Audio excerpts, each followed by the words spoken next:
Greetings all, welcome to Everything Borrowed, where we sit down to share stories and have conversations with entrepreneurs to artists and everyone in between.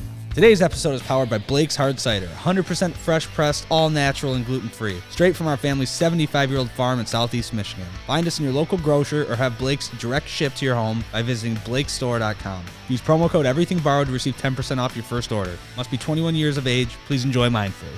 Today we sit down with Brian Bennett, the creative director of one of the world's most iconic brands. A little company that started right here in Detroit, Carhartt. That's right, folks. For all you working men and women out there, this one is for you. Brian and I dive into his journey that led him to Carhartt, how he and the company think about staying true to their customers and their heritage while innovating for the future.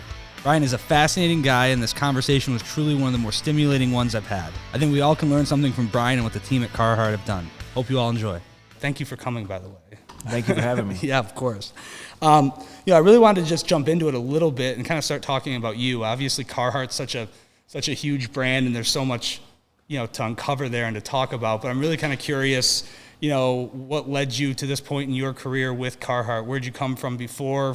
How'd you get linked up with Carhartt, and what's been your experience thus far? At 23, I'd already failed in 2 or 3 jobs in Chicago. That's where I grew up. Mm-hmm.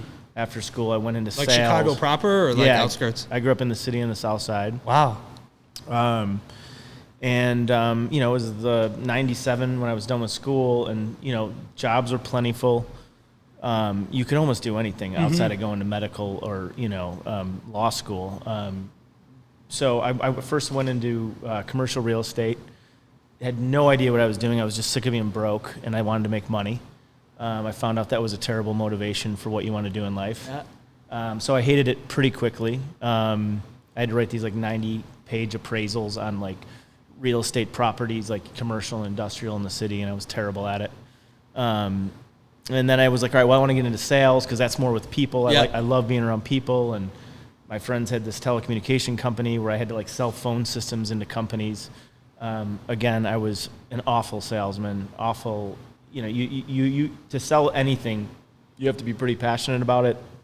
You have to know what you're talking about. Yeah, right. And I was neither. That's funny. My first gig out of college was a commercial real estate gig in Chicago at Properties. Oh, and it was kind of like the same thing. My sister worked there. Yeah. So there you go. So I did that. I loved being home. I loved Chicago. I just wanted to make it work there. I was living in Wrigleyville. It was a great time to be young, but I knew I was not pursuing what I loved, and right. I struggle doing anything that I don't really love doing. So I moved west. I had friends who were doing a version of AmeriCorps out in Portland, and I lived in their attic while I How old were you? I'm about 23. Okay. And I lived in the attic, and I got a job bartending and substitute teaching. And I just honestly never had lived west. I really just wanted to be out right. west. But I knew there was a bunch of sports brands out there. So in looking into, and I love sports. I played football in college. Okay. What position? I was a cornerback. Cornerback. Yeah. All right. The last of the white cornerbacks. And so. What college you play for? St. Ambrose, a little D2 school in Iowa. Awesome. Yeah.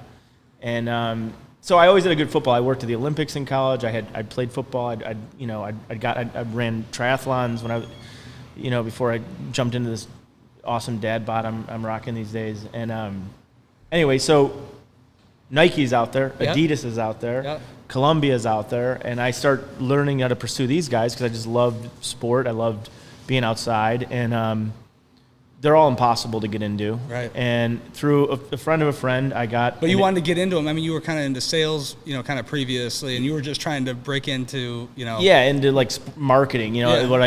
Anything really to right. get into. I was like, all right, well, I love sports, so get closer to that. Right. I'll figure out what I do when I get in there. And so that led me to a friend of a friend got me a job or an interview at Wieden & Kennedy, who's Nike's ad agency.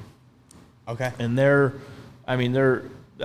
to this day, one of the best ad agencies in the world. They invented Just Do It. They invented SportsCenter. It was sort of my Harvard. Right. I was there for 4 or 5 years. And anyway, I go in an interview. That's awesome. I literally asked them in the interview, they asked me about some of my favorite ads and things like that. And I was like, yeah, I love to write, which I did. I've always liked to write. but I didn't know what to do with it. You know, I was a history major. I just liked writing. And so I was like, yeah, I'd love to write the ads. And they're like, you're not going to write any ads here. You're going to get people coffee. You're not even going to come close to writing ads here. You're just going to. So I got it like a job as I called it the assistant to the assistant to the assistant. And I just got in the door. And then luckily the place is an extremely creative place with really good mentors, like people who took me in right away. And they're like, look, you're going to start as an account exec, which basically, you know, you kind of are more the operation side of it. You're more like a producer. You deal with the client at Nike. While all the creatives think of the ideas. And so I quickly saw, like, wow, I really like being on the thinking of the idea side versus organizing the idea. Right. And anybody who knows me well would know, you know, especially at that age, like, organization wasn't a skill. How old were you then? I think I'm like 23, 24. Okay. So you got into the world, you know, the agency world, into the creative world, you know, relatively early. You had a stint. Yeah, even though I failed 3 gigs, by 24, I was ready to finally take on what you know. I think the good thing is, like, failing early. I failed out. Didn't fail out of school, but I got dropped out of business school, you know, when I was at Michigan State, and then I kind of pursued this hard cider idea, and it was really kind of that failure that was kind of like, yeah, I got to get my shit together. You know, you're kind of.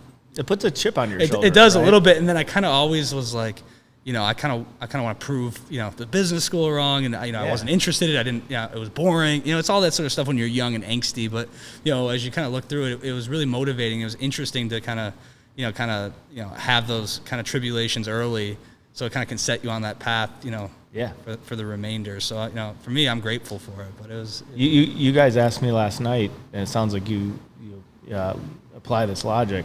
Someone emailed me last night some questions, and one was. Yeah. You know, what quote would you pass on? I hadn't thought of that in a while, but what immediately came to me was, I said, you got to lose to win. Yeah. Like, it's really, I mean, God bless you if you're one of these people who wake up and you won this thing. Yeah, right. Yeah, exactly. I'm just not that.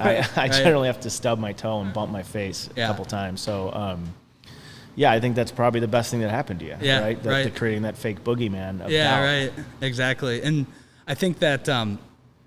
You know, as you think about, you know, that kind of grittiness or that kind of chip on your shoulder, I feel like, you know, and we want to jump right to Carhartt because I kind of want to see how you got there. But I do feel like that, you know, the brand has that kind of, you know, that kind of chip on the shoulder is the wrong word, but it's kind of that edge, you know, of kind of being, you know, kind of a working man. I know it's something we're always proud of. I know my dad, our organization was like, you know, we're not going to be the smartest guys in the room, but we're going to outwork everyone. And that's, you know, and we're going to be willing to make a bunch of mistakes, but we're going to, you know, if we make a mistake, we're just going to work, you know, 24 hours, you know, whatever it takes, you know, is kind of what we'll do. And we've kind of always had that kind of mentality. And I think that's, I don't know if that's a dying breed, but I think it definitely, you know, is something that does separate certain brands and certain people from others, you know, and I think Carhartt embodies that essence a lot. Yeah. You know, that's why I've always, you know, before I got to know you guys, you know, we've always been rocking, you know, Carhartt because you guys are about that. But I appreciate that. Yeah. So agency life. Well, I'll tell you one, I mean, my getting in story, I'll have to tell you because you're a beer man now.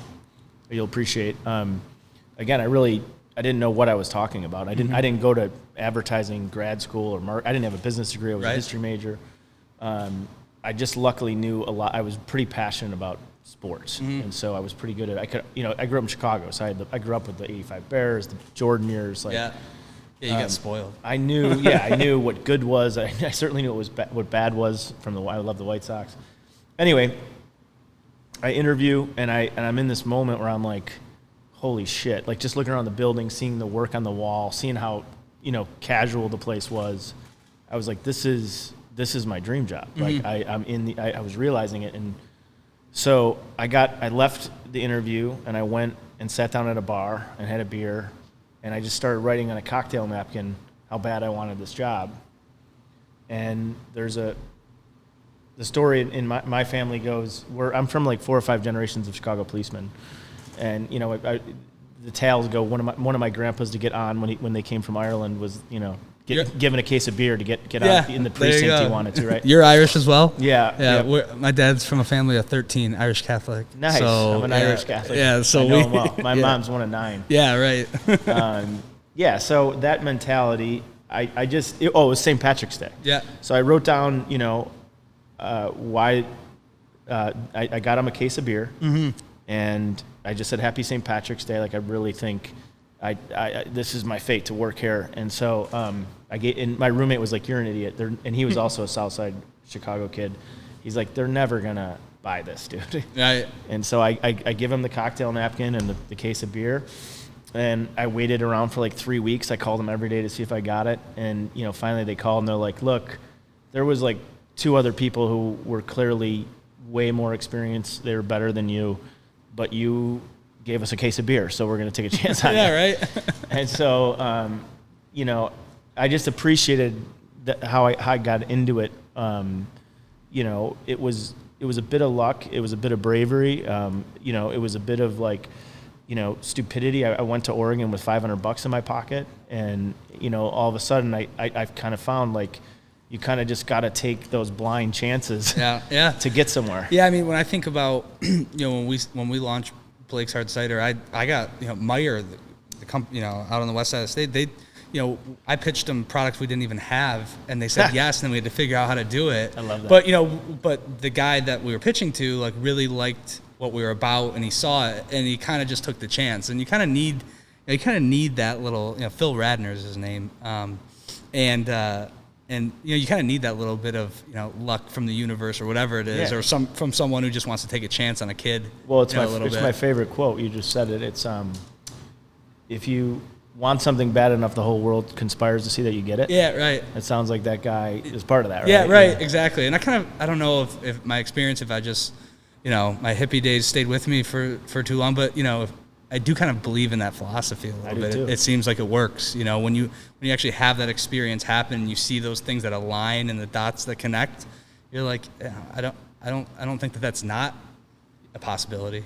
I think, what little I've gotten to learn about you guys, just hearing, your excitement of your brand and where you are today, it's hard for me to see someone probably not want to help you. Yeah, right. Because sure. I think you come at it with a really authentic approach. You guys know exactly who you are. You kind of seem to know where you want to go, even though you don't. Sure, right. I think like those are the people I think we all love to help. Yeah. No one wants to help the know-it-all, the has all the ideas guy. Like, right. Well, and I think that always. Well, I appreciate that. Thank you. As we start to, I guess ascend a little bit in the zeitgeist of the culture, and at least, get a modicum of success, and it's all relative. But, it's interesting because, you do start to think things differently, and coming from a farming background and kind of being of the essence, that we truly are, my dad's, I'm a 4th generation farmer. Obviously I've kind of leaned into the marketing and branding side of our story. But even internally, as a family business, we'll have those arguments because my dad and uncle will get pissed. They're like, it's not about the work anymore. We're marketing too much. Like we need to just stay focused. And so it's interesting as we like kind of evolve to tell that story and use it to not lose it, in that process. And so we're but I think that one of the things that's appreciated is I think I'm open and we're open about, we are farmers. We grow over 1,000 acres, and we're pretty progressive farmers as far as that goes. But even that struggle of leaning into the PR and marketing and branding side, and how do you do that without losing sight of your authenticity, which is really all you have. And those are real like complicated concepts that I think either make or brand or break it, depending on how you navigate that and how true you stay to it. So, for us, we've always just tried to, really kind of never do anything that felt uncomfortable or not aligned with kind of, who we are as a company, and then, kind of lean into those ideas a little bit more. So I think I would say don't, while you may think that's a unique problem to you. Yeah. Because you do have a really interesting, it's everywhere. Right? I would say ours is the same. I mean, I was the first creative director they had 10 years ago. And you were the first creative director of Carhartt. Yeah, and they didn't have, they barely had. Because Carhartt's 131 years old? Yep. So, we kind of had it. We did have, there was a marketing team that was there before I was there, but it was really, it was kind of small ball. They did sales catalogs, they did sales tools. They really were an arm of the sales company. Right. Just making the things that those guys needed to sell stuff, and then product packaging. They dabbled in that, but they weren't telling big brand stories. They weren't writing our mission and vision, Sure. And so I have those, it's funny. I love hearing, and I've luckily through this job, I've gotten close with so many farmers who are now trying to market themselves.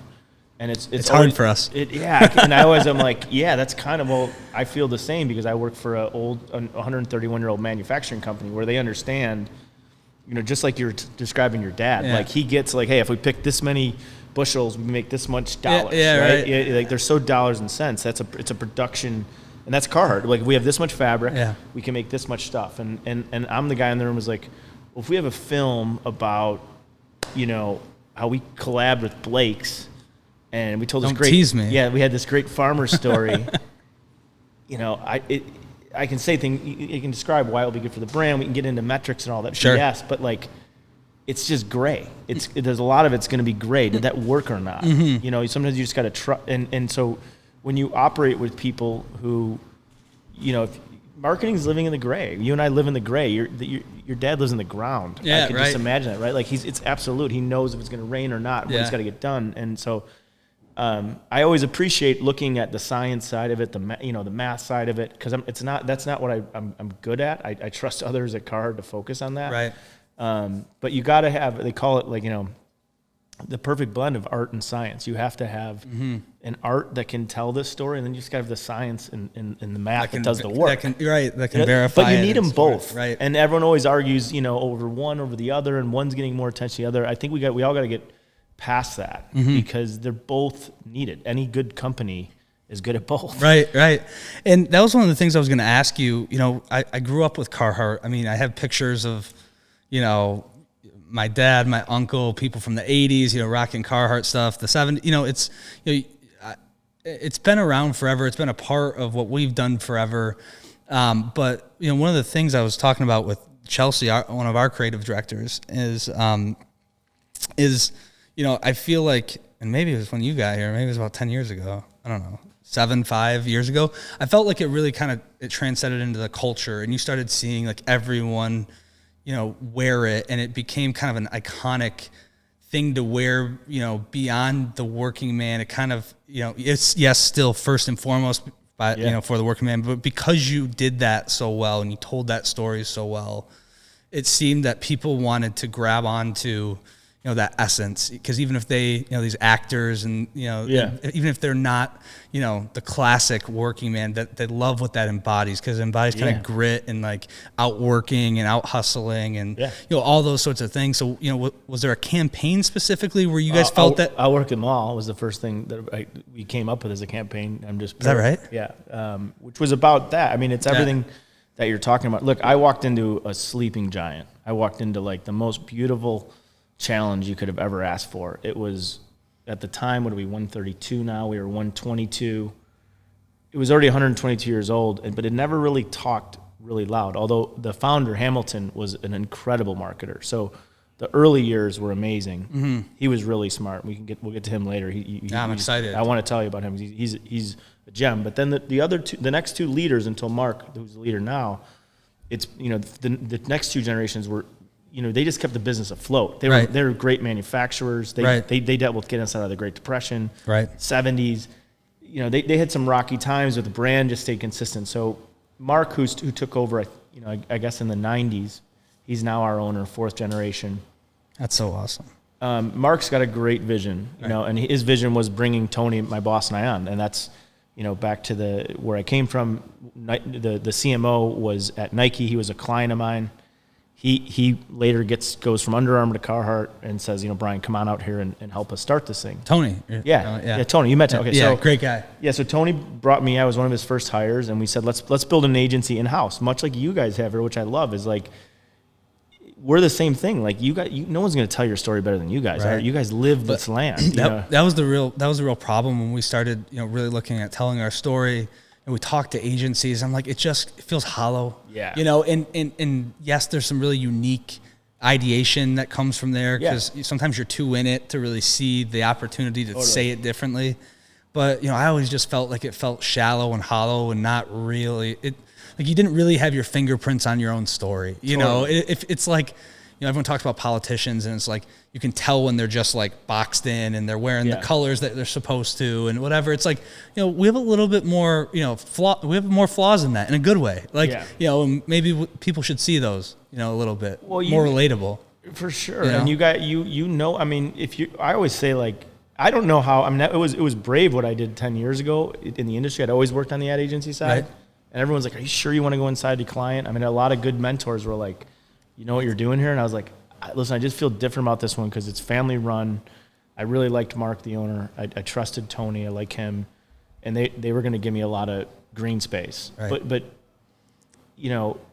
what was sort of easy was because I didn't have a past of a bunch of people either fucking it up or setting a look and feel that I had to play to. I kind of had a canvas to kind of say. I call it the 122-year-old startup company, because I got the benefit. I'm using us as the 75-year-old startup company because that's how I feel. Oh, good. Yeah, so similar logic, right? Yeah, right. You're like, you get the benefit of history, but yet we get to tell it all now, right? We get to really amplify it because of things like this, just, from podcasts to videos to a website, you have access to tell your own story. So, I mean, luckily the first thing we did, back to what you said earlier, like, when did this thing all start happening? Here's what I saw. When I got there, the brand already did a really good job of, you knew it was a very durable product for farmers, ranchers, construction. I grew up with like a lot of tradesmen in my family, so they all wore it. I knew it from the trades. Mm-hmm. And so, the only thing that I noticed when I got here was, like, if we're going to grow the brand, which is why they brought me here, we're like, our microscope is too narrow. Yeah. You're like, so the first thing Tony did was like, let's write a mission statement for what we stand for. The company was at a point where it needed another one. And the line we came up with is, and it was him and I and two other guys, ex-Nike guys that we were tight with, who were an outside agency, Anomaly in New York. So, like, I do think you got to have the system here, right? But I do think you should be bringing others in to help you bounce ideas off and, like you said, feed you that perspective. But at the end of the day, I still think you got to play quarterback from this side. Right. So we basically came up with a line for our mission. We exist to serve and protect hardworking people. And I think what that did, because I never wanted to take the brand to, we exist to become popular, so Hollywood celebrities and everybody starts wearing us. I would kill the brand. Right.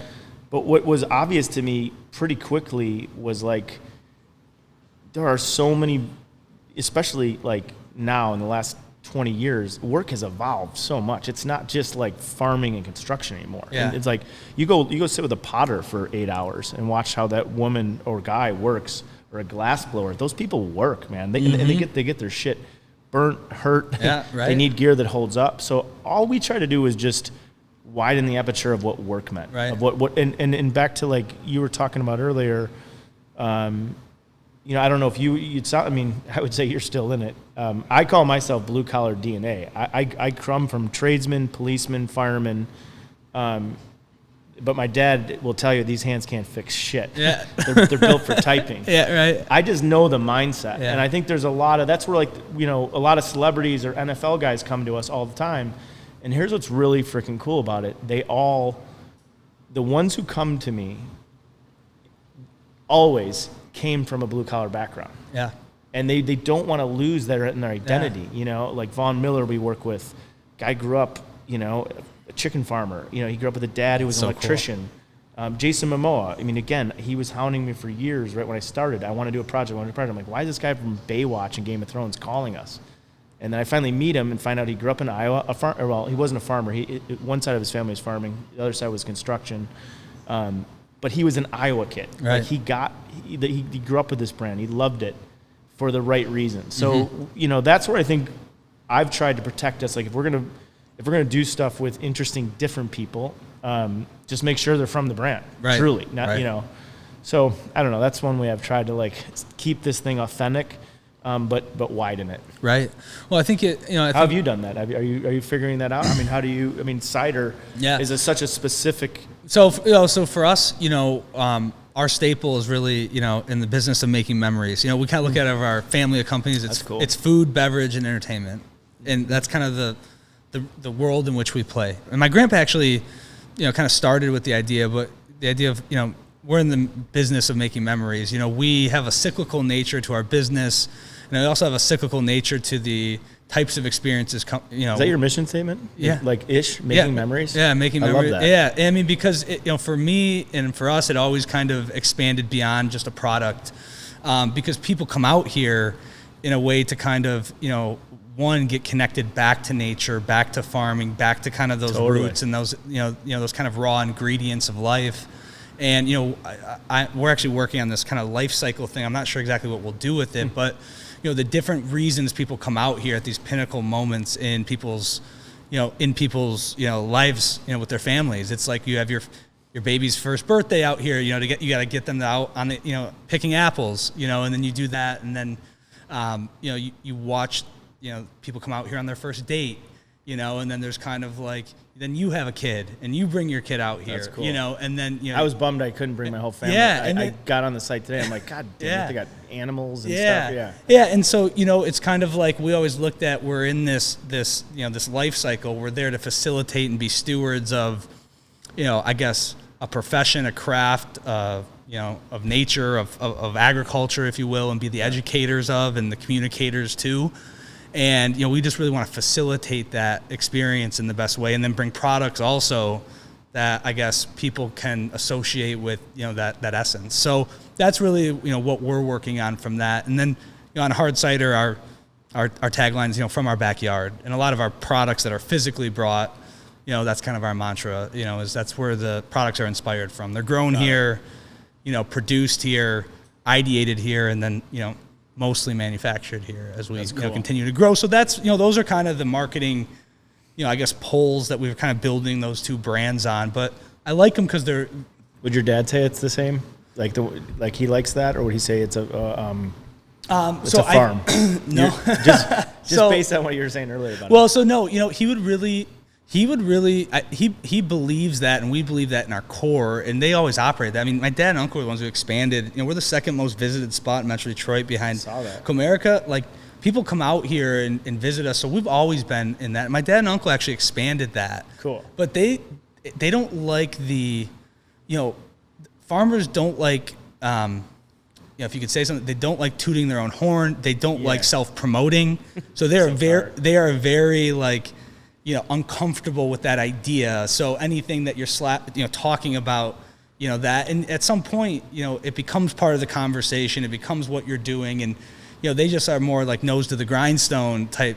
You know, let the experiences do the talking and all of that. Right. And I kind of love that, I don't ever want to lose that. And I believe that, and I think we believe that. But it's just an interesting as you get in, you know, more marketing energy.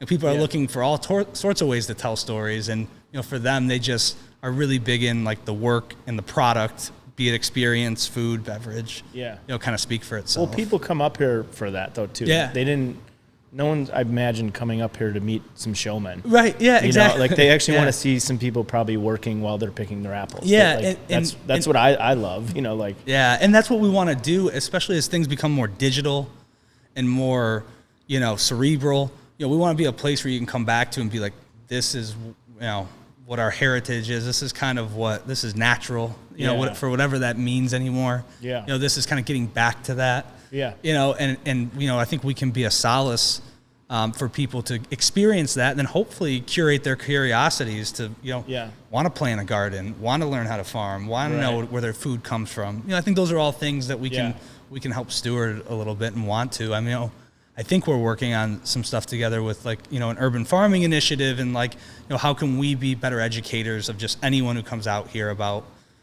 you know, food, you know, where it comes from, understanding it, you know, how to make it fresher, how to get it to more people, you know, all of that stuff. If you mind me asking, what would you call yourself, age, or like what demographic would you fall into yourself? Me? Yeah, I'm a Gen X. So, like, I feel like, I think I technically fall in millennial, but I feel like I got the best of everything, because, like, I wasn't texting like this until, like, my third year of college. Yeah. Like, I was still on the beep phone. Totally. What was it, Motorola, or the Nextel? Yeah, Nextel with the press the button 3 times. Yeah. So I feel like I never really got totally. I was still like, I grew up outside, and I kind of grew up in that world. Now I was at, cartoons and all that, video games, N64, Mario Bros, all that. Like I was definitely, close enough to technology to not have it be like super foreign to me, but it didn't rule my life like this thing does now. Yeah, exactly. I fucking hate that this thing. Me too. It's like you can't even help it. It's like you have to like stay productive on top of things, but half the time I want to just fucking throw it out and just be like, I'm going pruning.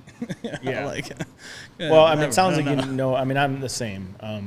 It sounds like and grew up with enough to know where we abuse this thing. But what I like is you also, judging by your wonderful setup here of technology to promote who you are as in this podcast, you're smart enough to understand that this new person coming up is just, Carhartt didn't have to necessarily be transparent about everything we do 20 years ago, right? And where we're made and what our story is, right? Or what's our stance on every political issue lately.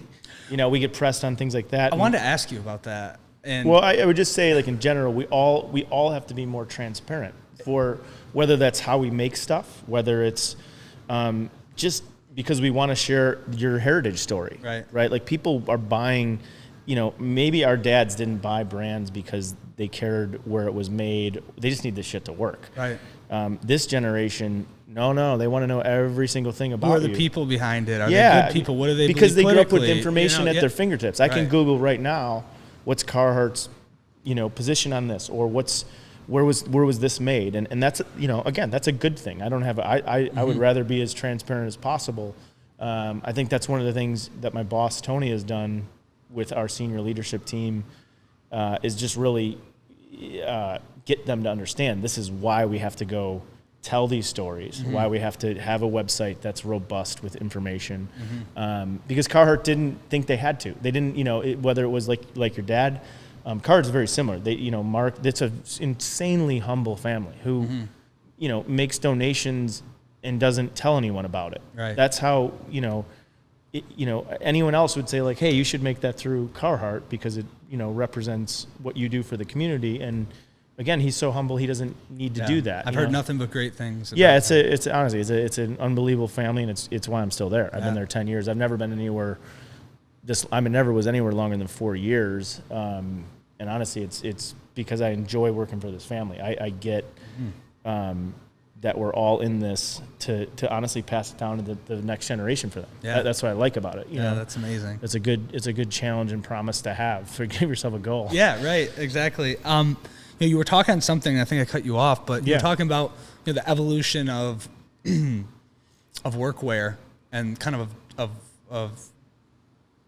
what that looks like and the different lines you see yourself evolving into, knowing where you came from and being kind of supporting the farmers, the trades, the railroad guys, that whole that essence, and then looking into the future. And I already see it. My wife, she might not be wearing them now because she's, we're having a baby in like a month. Nice. But right before, she's wearing, you guys have like, it's not like Lululemon pants, but kind of. I mean, I call them Carhartt yoga pants. Yeah, I mean, they're Carhartt yoga pants, and it's like, okay, but like, I see my wife working out in Carhartt now, and and that's work, I mean, mind, body, spirit, keeping everything like together, and so I see, it definitely spanning a different demographic, and I see our girls here at work, they're rocking it. So I definitely see, a transition into what, that workwear is considered. Yeah. And, I think it couldn't be smarter, but, how do you think about,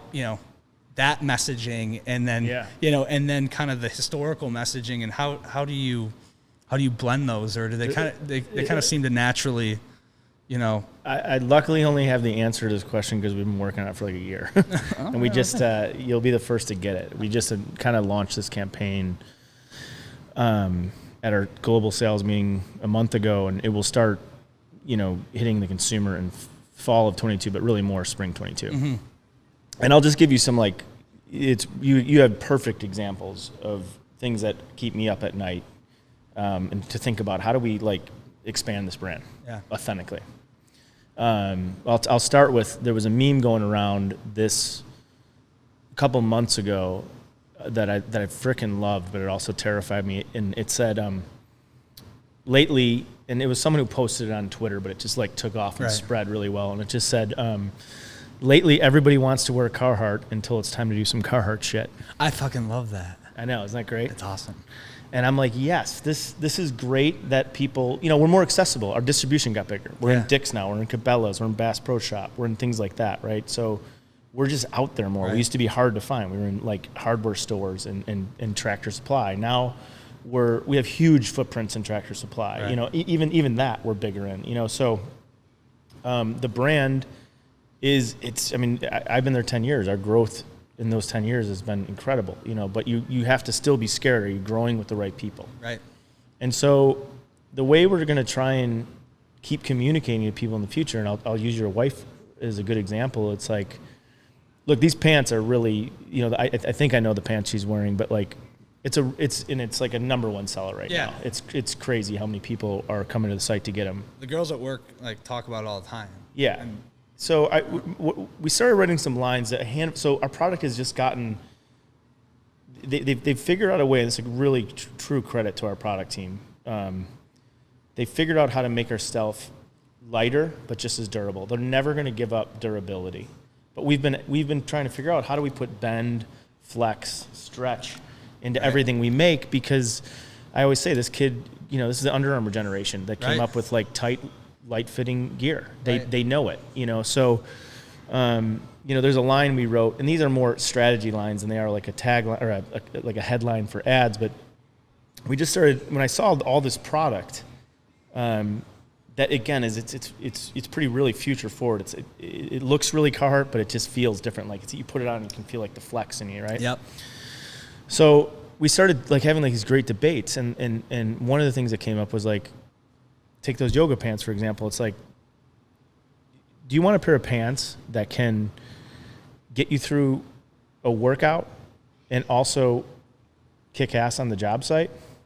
Or do you want a pair of yoga pants that you could never wear on the job site? Right. So do you want a jacket? Do you want a workwear jacket that you can also take hiking? Or do you want a hiking jacket that you would never wear to work, right? Well, it's a perfect example, right? I liked, full disclosure, I liked the Lululemon joggers. I thought they were, they fit nice and they're whatever. But every time, like I go camping or hiking or hunting, I wear them, I get them fucked up, and then I'm like, okay, they don't look. It's kind of like it's a different thing. Like you don't get those. Like they feel weird when you get dirty. Like you wear Carhartt and you're like, you're supposed to get it, right? Yeah, I don't give a shit. So the pandemic, I think. It's why we've been successful in it, because I think all of a sudden people wanted to wear one outfit all the time, right? Because you can. Finally, you can just wear one thing. Yeah. And so, when you think about everyone's day and the people we talk to, I call them, people that go 24/7. Right. You're it. You're going to be. I could bet in a day you're doing a podcast in the afternoon, you're farming in the morning, you're working at the restaurant at night. I got a school board meeting tonight too. I don't, I didn't have enough on my plate, but the local school asked me. I'm good. Asked me to join, so I got that tonight. But you're constantly. If you need one thing right now, you need versatile gear. Well, and the other thing too, I was thinking about this. I have increased, I think, my work production or my workload, like. It might not be double, but it feels a lot like in this last pandemic because there's been a lot more going on. But I also agreed. I'll come into work with my running gear on, and I'll go for a run, and then I'll come back and I'll just keep working. Like I'm not changing. I'm not like I'm wearing that same thing and whatever. It's just kind of what it's become, because it's like it is kind of that one uniform for the day until you basically take a shower and get in bed. I think we're people used to put suits on. They used to put I don't know how they did that, by the way. That's insane. Trust me, if you asked me why I failed my first job, it was because I didn't want to wear a suit. Yeah. I had to wear a suit and shave every day. And I was like, I still don't wear ties. If this is going to value my contribution, that I'm in a suit and I'm shaved, then I'm definitely not in the right job. Right. Like, so I think, people, again, think of workwear. People used to literally put your workwear on in your locker. Yeah. You think of the factory workers here in Detroit, right? And that's, everything is blending now. We're now, like, especially now, as we like work and play, they're closer together than ever. Yeah. I think we're suited for it because we work for so much, like, again, I'm not proposing. I mean, I coach baseball. I wear our stuff to Carhartt. I'm not going to do ads about, me coaching baseball. Right. But I like that I can wear it to hike, to hunt, to coach my kids, to get the other 15 things I've got to do. And again, I wouldn't even call myself our core target, but I know those people, I've luckily spent a ton of time on the road, and seeing who our consumer is, and they are always going. Mm-hmm. They're like the most, I mean, you asked me earlier, like, when did Carhartt get this like edge and this attitude? And it's like, to be honest, it's been really easy because the mirror that we get to look at is so badass. They're so like, I mean, we'll go on a photo shoot for 20 days, and then that gamut will cover so many different occupations to give me all my materials, right? And whether I'm in Alaska, Montana, Georgia, Louisiana, we pick a state and we just kind of go hit it for like hard for That's like awesome. 10 to 20 days. And inevitably, from the first one I was on here in Detroit to the last one I was on, you just feel inadequate as a human when you see Carhartt people for like 10 days. I'm right. Like, they can fix anything, they can do anything, they work their ass off. Yeah.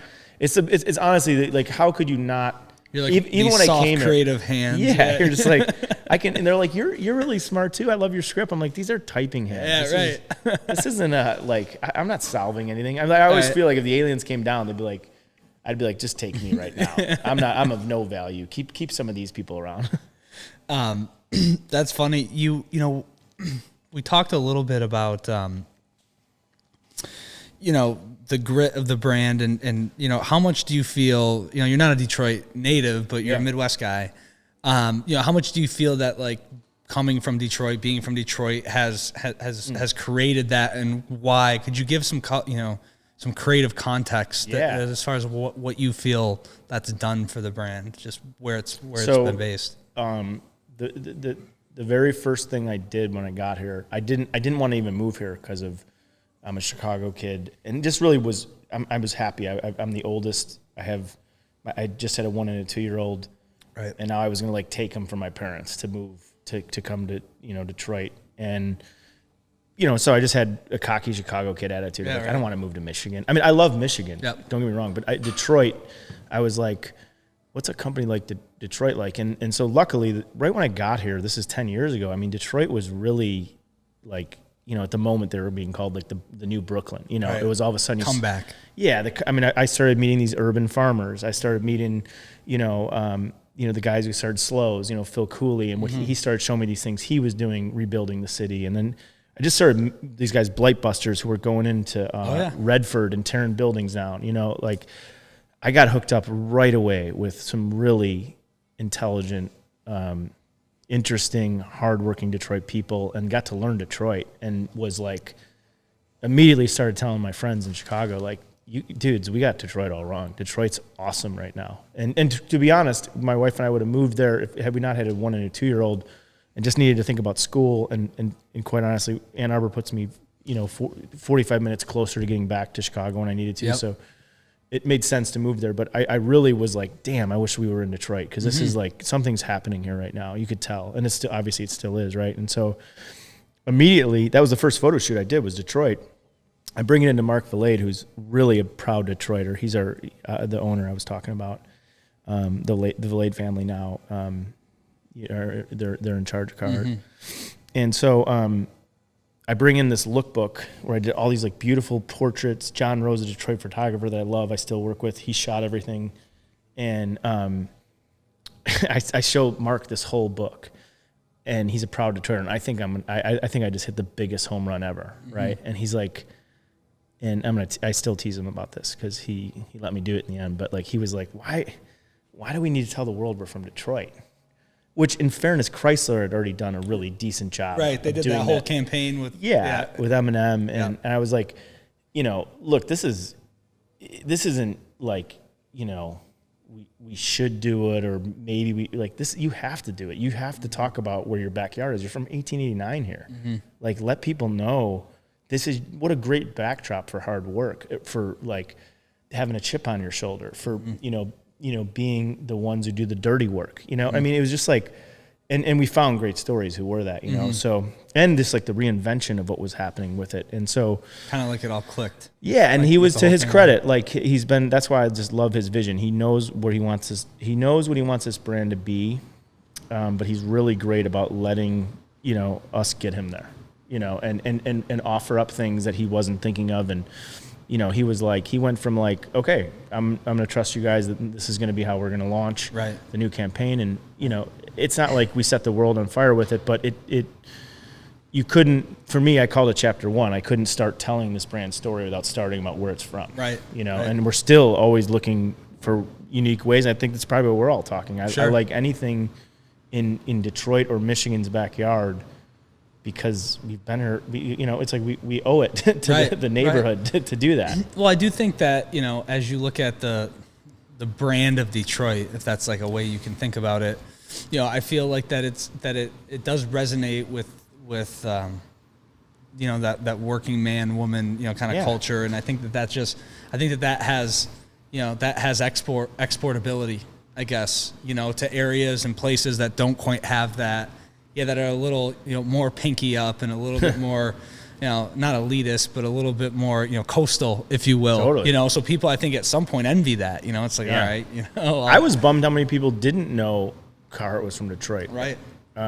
You know, and people in Michigan still don't know it's from Michigan. Like, that's still our job to reiterate that. You know, we kind of, you know, it goes back to that beating your chest thing. So his whole thing was like, why am I beating my chest where I'm from? Right. Like, you know, you should just be from here and be cool about it. Right. And that's where I love his humbleness, but you're like, yeah, but you kind of got to say, you know, I mean, I'll give you a great one this is out there. His mom saved the Jazz Fest. She spent millions of dollars to save it. Right. And that family would do that because she loved jazz. Mm-hmm. And she cared about. I used to about watch my uncle play there. My uncle was in a jazz band. Yeah. I mean, she did it because she loves jazz, and she's still, I think she's like 94 now. Still has a jazz club in the East Side. Mm-hmm. Has a jazz record label. But again, they've always cared about Detroit, and they're so humble. They don't even talk about it. Yeah. You know. So we were just like, that's hey, why they got you.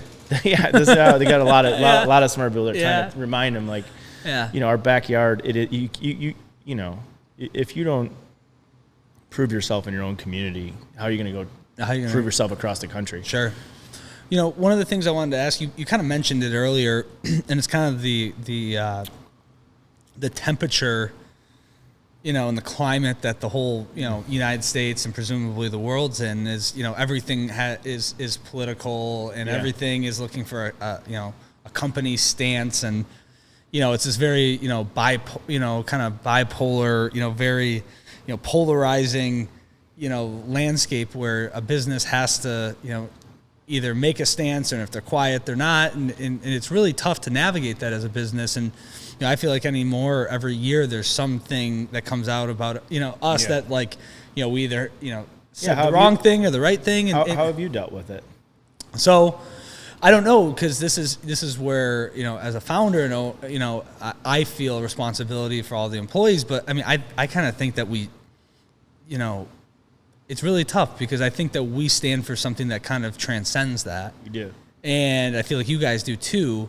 But, you know, you get dragged into, you know, trying, you know, people asking or, you know, looking for, you know, businesses to kind of have a stance on that. And not that, you know, I have a stance personally on a lot of things, you know, I mean, and we can talk about that, but, you know, as a business, it's like, no, this thing is something else. It's something for, you know, all sides. Like, who wants to argue about getting back to nature and understanding farming and creating family memories? Like, keep all that other shit out of it. Like, you know, maybe you come here and with your family, you argue about politics. That's fine, you know, and, you know, because, I mean, like any normal family, I got Republican family members, Democrat family members, you know, I got socialist cousins, you know, who just, you know, think the Icelandic country's got it all right. It's like, okay, whatever.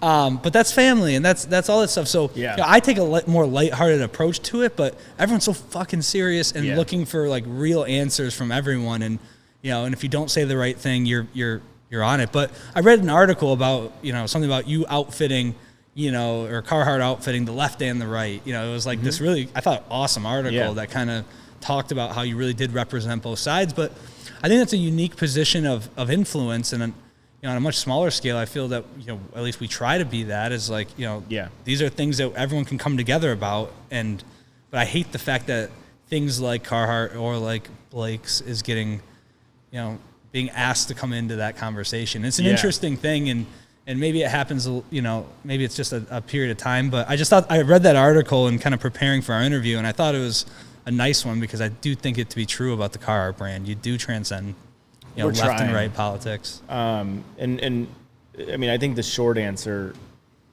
is, well, one, there is no short answer on this one, that's for sure. But I like thinking about the comparison with you guys, because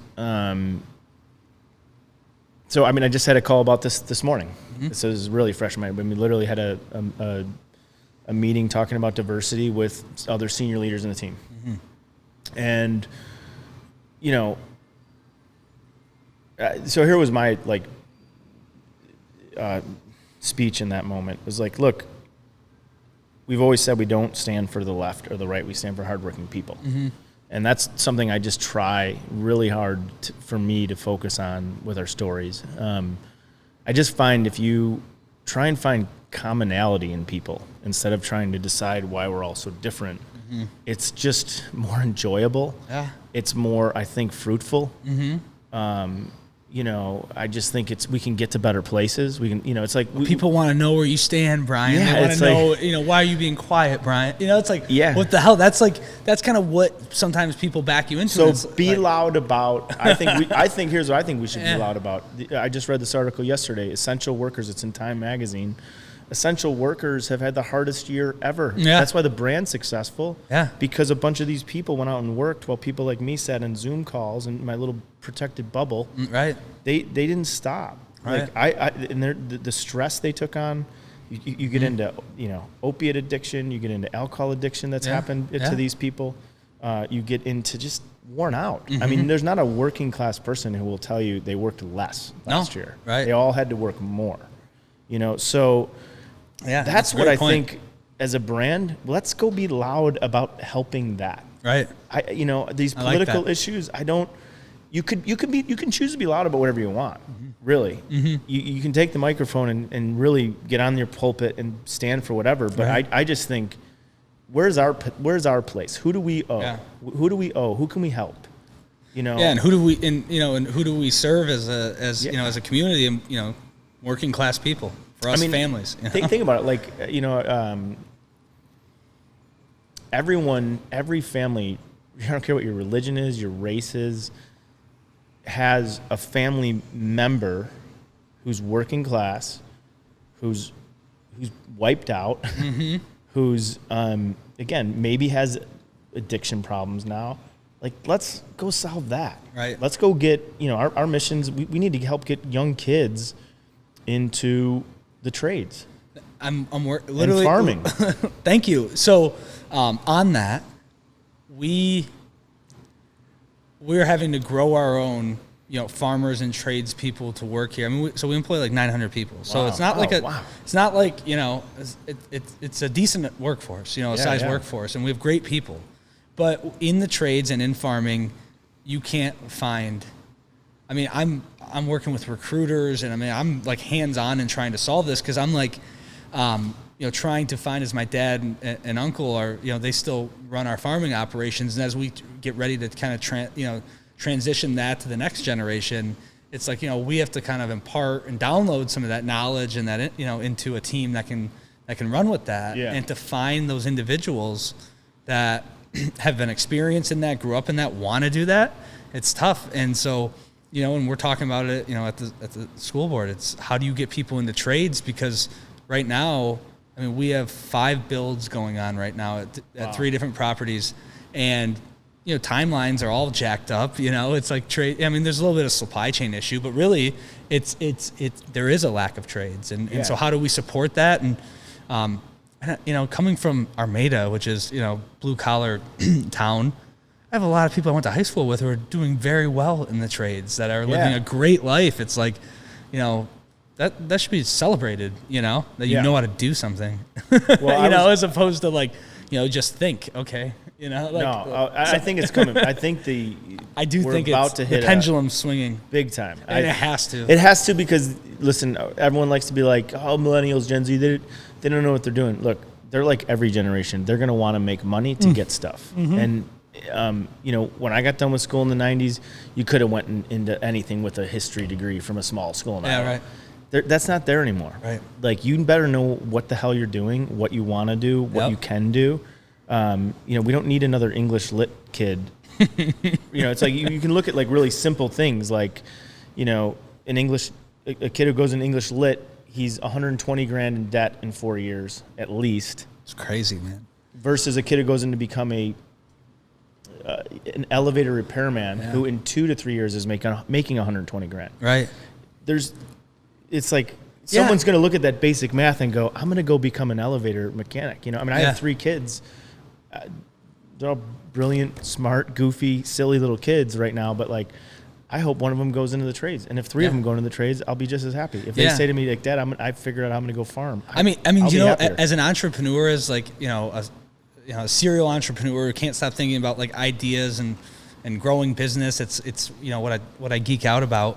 It's like there's a million opportunities for entrepreneurs to learn a trade, learn business simultaneously, you know, while learning your trade, and start a business in that trade and do very, very well and be a businessman as well as a hands-on doer. And those are the guys and gals that, like, I don't know, that will be in vogue, if it's not already, very soon. And you know, I support it, and we need it. You know, and we're trying to do that to some degree here. Not some degree, we are. You know, we have this concept called intrapreneurs. You know, we're trying to. That's cool. Yeah, we're trying to hire entrepreneurial thinkers who want to take different business units or areas of the business and, you know, really run a P&L as their own and us facilitate so we're trying to work through some of those ways to kind of, I don't know, I guess progress the thinking around not, you know, creating some of those things, not just being a job. You know, you're not just working on a farm as a farmer. Yeah. You're the farmer, you're running, it's your farm, you know, and, you know, you share in kind of how the farm does financially as a business unit. So, you know, some of that open book management was trying to bring people in to get them to really, you know, think about it that way. When did you know you were entrepreneurial? How old were you? I don't know, probably young. I grew up around, you know, just a lot of energy. So like I grew up on one of the other locations. It's a smaller location than this one. It's about 200 acres and it's our seasonal, you know, adventure farm. Okay. And so, you know, in the fall there, you know, my house was right next door. So you'd be having like, you know, millions of people coming by. And there's just that energy that kind of came with the weekends. And I just I got addicted to the energy and kind of watching people and seeing people have fun and just see that, you know, and my parents would be up late working and, you know, after work would be around, you know, we had this food tent.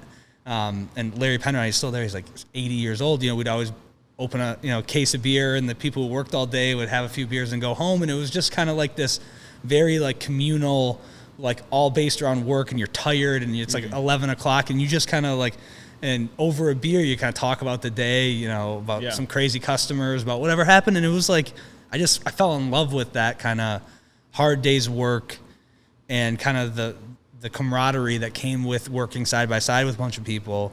And so from that very like instance, I was like, yeah, this is what else am I going to do? You know, I'm not. That's what we need to do more of is get these kids early involved in seeing that. Cause you know, you got such a great insight. Yeah. I got lucky. I wish others saw that, you know? Well, and that's what we need to do. Sounds like what you're trying to do with your program. Yeah. I mean, trying. And, you know, I think we're doing a good job. I think, you know, as we continue to evolve as a company and grow, you know, I think we can really put more teeth into that idea. But you know, the seed of the concept's there, and I believe it will grow correctly. Cool. But yeah, I got hooked early, and I don't know what else I would do. I don't have hobbies. You know, you know, working and, you know, business and, you know, and trying to figure it all out. You know, and you know, spend time with family and all that is kind of it. I run and, you know, do marathons or try to. My wife kicks my ass in them, but I'm working on it. She's pregnant now, so I think I could beat her at the moment. But you gotta take her down right now. Yeah, right, exactly. But that's kind of it. I do have one product suggestion for you. Give it to me. Okay, there's a 1-800 number that is there really? I always tell people to call. It is press 1 if the idea is really good, and press 2. If you think that anyone's going to pay attention. Okay, well, I'm kidding. So you're press 1. You're gonna. Yeah. All right. But this one's like case study. So okay. So I'm on my feet a lot. I wear boots all the time, and I get home at the end of the day and I wear boots, my Carhartt boots, whatever, and they're super durable, but they're so damn hot. My toenails are all messed up and whatever. So I've been alternating, and I'm getting made fun of by my dad and uncle. I'm alternating, and I'll wear Crocs some days. I wore them yesterday, didn't I? But it's because my feet are getting messed up from being on my feet for 18 hours. So is there a Croc boot, like a working man, like a breathable boot that we can work on through Carhartt? Is that a thing in the works? What's so funny? I just saw the boot team presented yesterday, which they've really. My socks it's are a huge, awful. it's a huge focus. Is it? Yeah, they're really because it's a real issue. I swear to God, my feet sweat, and I'm holy shit! I started wearing Crocs because my toenails are all fucked up. My wife's like, "What's going on?" And I'm like, "All right, well, I'm gonna wear Crocs," and then I get made fun of by all the farm guys now. So I don't think you're ever gonna win that battle. Anyone who you put Crocs on, you're dead, right? We're not making a crotch. I would say a breathable boot. It's way more breathable. The stuff they're looking at.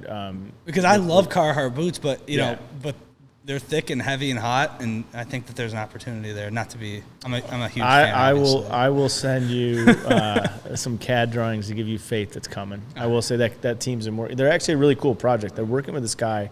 This company's called Pensole. The guy came from Nike, and he started Pensole, which was to help young shoe designers. He's a black guy. Definitely, I think his mission probably was to get, imagine how many kids don't understand how you can get into shoe design. Right. So he wanted to provide an outlet for that, and so they're working, and I'm paraphrasing right now, but they're working on a project with Ben, who's our head of product.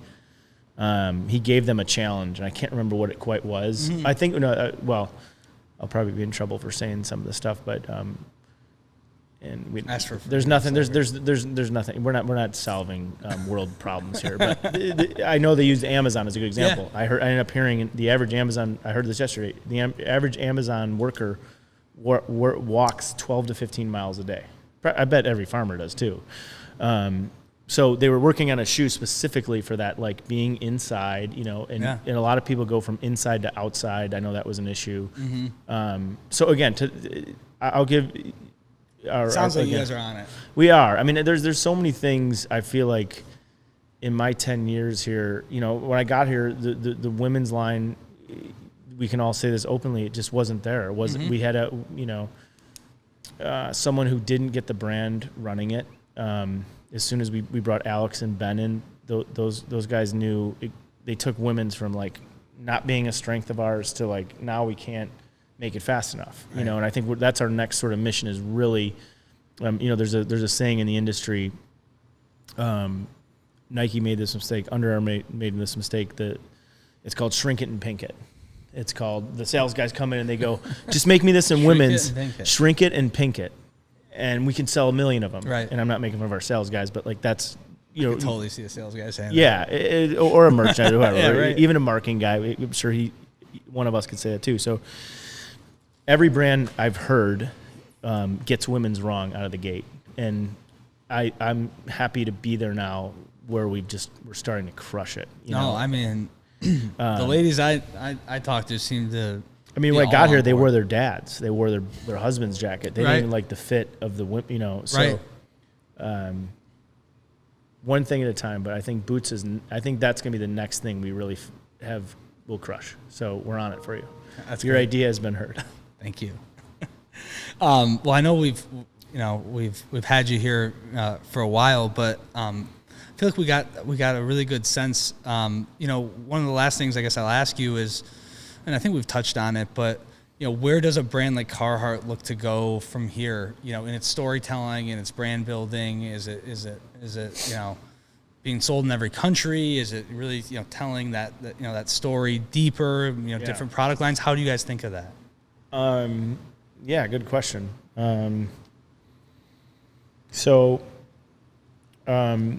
This is sort of, you'll get the inside before anybody. I'm going to tell you what our new. I like it. I guess I can say this. So our new campaign line, I hope sums this up. It's as much a strategy as it is like a tagline. I think outwork them all will always be in my run kind of our de facto just do it. It's like what are we made of? We're made of people who outwork them all. But we're always going to have sort of marketing challenges for the moment that we're in, and outwork them all doesn't have to answer all that, right? It's just it's a part of it's like a tattoo. It's like a part of who we are. It's never going to leave. No, I'm jacked. I love it. So I think that's just always going to be in our ethos. But like right now, where are we, to answer your question? So I think Carhartt is always proven it was durable, it was tough, and it could withstand anything. I don't think it sounds like you probably wouldn't argue that. I can tell you the research that comes back, we score very high in those scores. Mm-hmm. So we don't, typically score high for that we've really corrected. And I think we've really in the last 5 years changed our fit. Mm-hmm. We have more fits now than we ever had. No, it's good. I used to kind of feel like it was too boxy, and like it was like it's good if you're overweight, but if you're trying to kind of halfway in shape, it actually makes you look like boxier than you need to be. Built for layering. Right, it's built for layering, and I feel like you guys are kind of solving that for sure. Yeah, the product team, they've just finally one of the things I heard why we couldn't do it was fabric. Is it the style? fabric had to catch up to our beliefs of what tests for durability. Wow. So now, the things that Cordura has done, sure. We're working with Gore-Tex, there's things that have really, they've caught up now to allow us to make lighter weight, more flexible, more fitted. But, to the product credits, to their credit, they were never going to let this thing just get soft. It always had to be just as durable. So I think fit is finally there. Like I really think we've conquered the fit for not just men but women. And then I think about like what the pandemic just taught us in the last year. Think about how much your business, and I guess I'm asking this: did it change? Like what your world, what happened to your world, right? Yeah. Like your day change? Everything changed. I mean, in a weird way, our business, our things got sped up that I thought were 3 years down the road became this year's objectives. Totally. Everything just kind of hit and I feel like one of the reasons we were really successful is we kind of leaned into the crazy year. And I mean, many areas work from home, but a lot of the organization here was like, we got to figure out this transition. There's an opportunity in the chaos for us to kind of figure out our next moves. I felt like we leaned into it and our team did an amazing job. And good. But yeah, everything's changed. I mean, we're on a different trajectory now in a good way than maybe before. We were kind of already on that path, but it kind of exasperated, And so, but yeah, everything's a little different. Yeah. So I think that's every business is going through it. Every worker is going through changes. And I love looking into farming. I'll take that topic. Think how much farming has changed. Yeah. How we're farming, permaculture, kids like doing their farming from their phone to drone. I mean, it's amazing. Yeah, and urban farming. I mean, farming is going through a revolutionary change right now. And you're the expert on that, but that's what I'm learning. Well, it's super exciting because there's so much. It's like it's one of those industries that has lagged in its kind of. It hasn't kept up with the technology yet. Mm-hmm. But what is happening now is that technology is now understood enough by enough farmers and enough people interested in agriculture. Yeah. Where it's starting to be deployed in really cool ways. And I think you're going to see really interesting and unique changes to what we consider farming or how we farm. And it's going to be better for everyone. It's going to be better for yields, for price, for safety, That's cool. So it's just, and it's cool to be on the forefront. And, we look at that as being one of the poles that we we have some things coming down the pipelines and on the farm side of our business that I'm super excited for, that are really leaning into that technology and that kind of the evolution of farming a little bit. So and we're not getting away from the old stuff either. But there's a lot of that, and a lot of it's integrating. Just how we make our crop planning now. It's all digital. It's all maps on screens. What's going here? What the cost? It's like it's crazy. It's technology blending, and then those same guys who are doing that. Well, I'll see them on a tractor. Totally. I'm like, fucking cool. It's like that guy was just like running a drone, pulling up stuff, and now he's actually working a tractor. I'm like, I love it. Cool. But that's different. That wasn't like that 10 years ago. Probably maybe, 2. Maybe. Right? Yeah. Right. Exactly. So that. Everything you just described is something that we've been watching in every industry. And you said it a second ago. Next evolution, you used the word. The change is here. It's not coming in like you either get on with like this whole new way we're going to work with digital so connected to real life work, or you're going to be passed up, right? So that led to, this idea that a team brought me in that I just jumped on right away, and we just wordsmithed it a little bit. But I think Carhartt's fit for the next frontier. That's good. We think we are. Are you using that fit for the next frontier? Yeah. Fuck, that's good. And so it's just this idea that are you fit for the? I always think like a great line. Get Elon Musk in SpaceX ready. I do have you have an idea there. Well, it started like that. It's part of the conversation. It is. If we're fit for the next frontier, why aren't we thinking about what someone's going to be used to farm on Mars or the moon? I mean, I'm not saying that's going to be what we're going to go into doing, but like if you're the leader in workwear, then you better figure out. You should be thinking about that. It doesn't. It doesn't mean it's a top priority. We got a Space Force now. We got. They should be wearing Carhartt. I think that's right. I think so, man. So I just think like let's start looking at, and again, the product team and our sales team has done a really good job. We all identify like where is work going? What are people doing? What kind of clothing do they need? We can't be this old brown duck. We make overalls and boxy jackets that you referred to earlier. Right. We need to be a problem solver for your workday, or we're not going to survive. I mean, we can't. No one. You can't get cocky with where we've been. We've all watched too many really great brands that have been around for a really long time. Who got passed up. Yeah. And so this brand should always be, and they always have. They've always been thinking about the future of workwear, and we're just at a moment where you have to be. Well, I think that Tony and yourself, you're great stewards of the brand, and I know just as a Michigander, a Detroiter, and someone who grew up, using the stuff, and proud that you guys are from here and what you guys are doing. So, thank you so much for coming on and spending time, man. I really appreciate it. It was awesome. I could do this for like another 2 hours. No, I appreciate it. I've learned so much. I keep learning like micro and macro problems are not. They're not different, right? And so I'll benefit from our friendship today, and in the future, it's cool for me to watch. I mean, you live the brand, and so that's what I think. I just immerse myself around people who live it, because I'm gonna get like the no bullshit answer. Sure. I just went out to California last week to pitch these. We're pitching a show about farming, and this guy, Pete Berg, who directed... I was actually going to ask you. That was one of my last question I didn't have answered. What are you doing with Pete? Well, I'm fresh. I'm fresh off. Didn't you guys do the commercial with the... rookies and better. Rookies, yeah.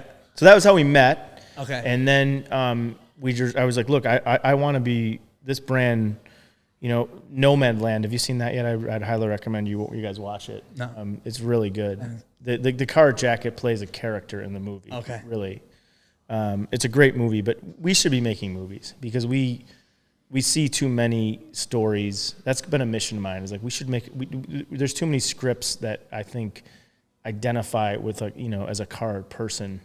You think about integrity, loyalty. They're usually the good guy in the spot, except the town where Ben Affleck wears it. He's the bad guy. Yeah, great movie though. I love that movie. So in general, the Carhartt persona, that guy or woman is generally played heroically in films, right? And so we've just been like, why don't we just start making our own films? It's an audacious mission we have, and so Pete's really good at it.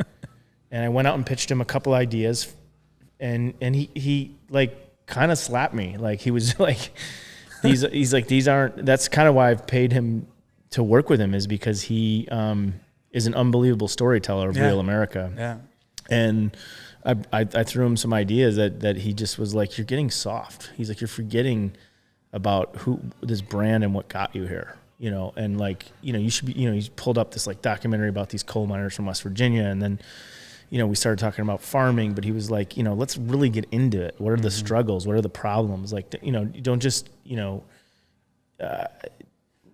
don't take this lightly. Like your consumer is some of the toughest, hardest working people on the planet. Like go speak directly to that. And it was really good because I realized like in our you know, that's so cool. We want Carhartt to be for everyone. I'd like, you know, we have these new consumers we're going after, and they're not like hipsters or you know, non-workers. They're just like this, you know, this circle of what hard work really is. Right. And we're trying to expand what it is, right? Like we've really never been in cities because we're so rural. We're C&D County, right? Right.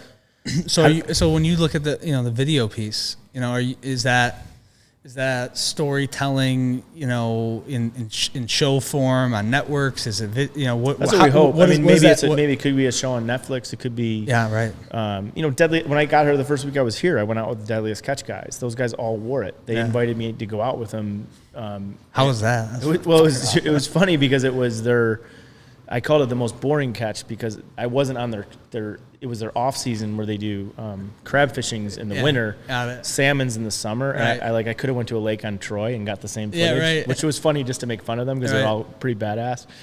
And I was like, this is really easy. It's like 55 and sunny. Right. But anyway, we got to know them. And, you know, again, Pete reminded me last week because somehow he just got back into watching Deadliest Catch. And he's like, that's your core. You know, and he's like, and that's a great debate that I know, you know, Nike's had, a lot of great brands have, is like, no matter how much you expand, you still got to talk to the center of who you are. Right. Which I agree with. And, you know, so it was just a good, like, where I thought that's I was exciting. Really cool. Still like the ideas I showed him, I thought were, and I still actually believe they kind of are, but what I'll give him credit for was he's like, no, go deeper, go harsher. Yeah.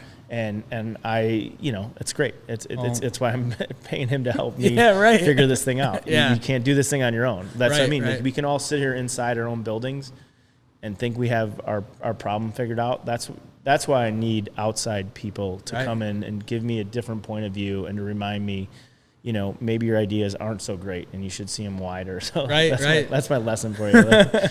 Well, you know, it's awesome that you guys are working with Pete, and I'm sure whatever comes of that's going to be something special that takes the brand to even something, something bigger. So, so great meeting you, man, and spending time with you. Really appreciate you coming on, and you know, any opportunity to help and support the things that you guys are supporting. You know, we're on board and we're here. So.